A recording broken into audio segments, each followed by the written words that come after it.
باللہ من الشیطان اللعین الرجیم بسم اللہ الرحمن الرحیم رب اشرح لی صدری ویسر لی امری واحلل عقدۃ من لسانی یفقہوا قولی اللہم صلی علی محمد و آل محمد۔ سامعین عزیز مومن مومنات، دعا ہے پروردگار عالم آپ تمام احباب کو، سامعین مومنین مومنات ناظرین کو اپنی حفظ و امان میں رکھے۔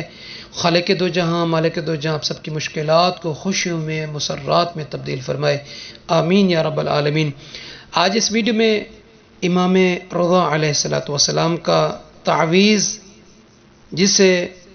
رقعۃ الجیب کہتے ہیں، یہ مشہور و معروف تعویذ ہے۔ اس تعویذ کی کیا کرامت ہے، کیا فوائد ہیں، کیا اثرات ہیں، وہ بیان کرنے ہیں۔ آپ سننے اور دیکھنے والوں سے عرض ہے کہ ہمارا نجفی کربلا یوٹیوب چینل کو سبسکرائب فرما دیجئے، تاکہ اس طرح کی بہترین عملیات و وظائف آپ احباب کی مبارک سماعتوں تک پہنچاتے رہیں۔ اگر ویڈیو اچھی لگے آخر میں لائک کے بٹن کو ضرور دبائیے گا، جزاک اللہ۔ تو سامعین عزیز مومن مومنات، امام رضا علیہ السلام کے ایک خادم نوکر جن کا نام تھا یاسر، جب امام رضا علیہ السلام حمید بن قحطبہ کے محل میں داخل ہوئے تھے، تو آپ علیہ السلام نے اپنے کپڑے اتار کر حمید کو دیے۔ حمید نے وہ کپڑے ایک کنیز کو دے کے کہا کہ انہیں دھوئیے۔ تھوڑی دیر نہیں گزری تھی کہ وہ کپڑے جسے حمید نے کنیز کو دیے تھے، وہ کنیز اپنے ہاتھ میں ایک رقعہ لے کر آئی، اور اس نے وہ رقعہ حمید کو دیا اور کہا کہ مجھے یہ حضرت امام رضا علیہ السلام کی جیب مبارک میں ملا ہے۔ اب حمید نے امام رضا علیہ السلام کی خدمت مبارک میں جا کر عرض کیا، مولا، اے فرزند باب الحوائج، میں آپ پر قربان جاؤں، کنیز کو آپ کی جیب مبارک میں یہ رقعہ ملا ہے، مولا کیا آپ یہ فرمائیں گے کہ یہ کیا ہے؟ تو سامعین عزیز، اس وقت امام رضا علیہ السلام نے فرمایا، اے حمید، یہ ایک تعویذ ہے کہ جسے میں کبھی بھی اپنے سے الگ نہیں کرتا۔ تو اس یاسر خادم نے عرض کیا، کیا آپ مجھے اس سے آگاہ فرما کر مجھ پر احسان کر سکتے ہیں؟ تو اس وقت امام رضا علیہ السلام نے فرمایا، یہ تعویذ اپنی جیب میں رکھنے والے سے بلائیں دور ہوتی ہیں، اور وہ شیطان کے ہر قسم کے شر سے محفوظ رہتا ہے۔ یعنی امام علیہ السلام فرما رہے ہیں کہ جو شخص اس تعویذ کو اپنی جیب میں رکھے گا،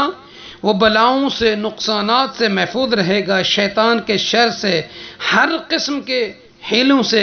بہانوں سے وہ محفوظ رہے گا۔ پھر امام رضا علیہ السلام نے حمید کو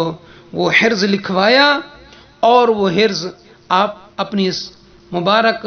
نظروں کے یہ سامنے یہ دیکھ رہے ہیں، اور اگر کوئی شخص چاہتا ہے کہ اس کو واٹس ایپ پہ یہ حرز امام رضا علیہ السلام چاہیے، تو وہ ہمارے واٹس ایپ پر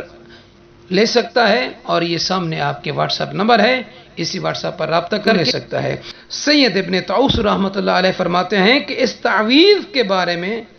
ایک بہترین اور عجیب واقعہ ہے۔ ایک دن امام رضا علیہ السلام اپنے گھر مبارک میں تشریف فرما تھے کہ مامون کا قاصد ہے۔ اس نے کہا، مامون نے آپ کو بلایا ہے۔ تو امام رضا علیہ السلام اٹھے اور مجھ سے فرمایا، وہ عام طور پر اس وقت نہیں بلاتا، یقیناً اس کے پیچھے اس کا مکر و حیلہ پوشیدہ ہے، لیکن اللہ کی قسم وہ میرے جد رسول اکرم صلی اللہ علیہ وآلہ وسلم سے مجھ تک پہنچنے والی دعا کی وجہ سے مجھے کوئی نقصان نہیں پہنچا سکتا۔ تو سامعین عزیز، ابا سلط کہتے ہیں کہ میں امام رضا علیہ السلام کے ساتھ مأمون ملعون سے ملنے کے لیے گھر سے نکلا، تو جوں ہی امام علیہ السلام کی نگاہ مبارک اس ملعون پر پڑی، تو آپ علیہ السلام نے وہ دعا پڑھنا شروع کی، آخر تک وہ دعا پڑھی، اور جب وہ مأمون کے سامنے کھڑے تھے تو اس نے امام علیہ السلام کی طرف دیکھا اور کہا، اے ابو الحسن، میں نے حکم دیا تھا کہ آپ کو 1,00,000 درہم دے دیے جائیں، اپنے رشتہ دار اور اہل بیت علیہ السلام کو لکھیں۔ جب امام رضا علیہ السلام نے وہاں سے رخصت ہوئے تو مأمون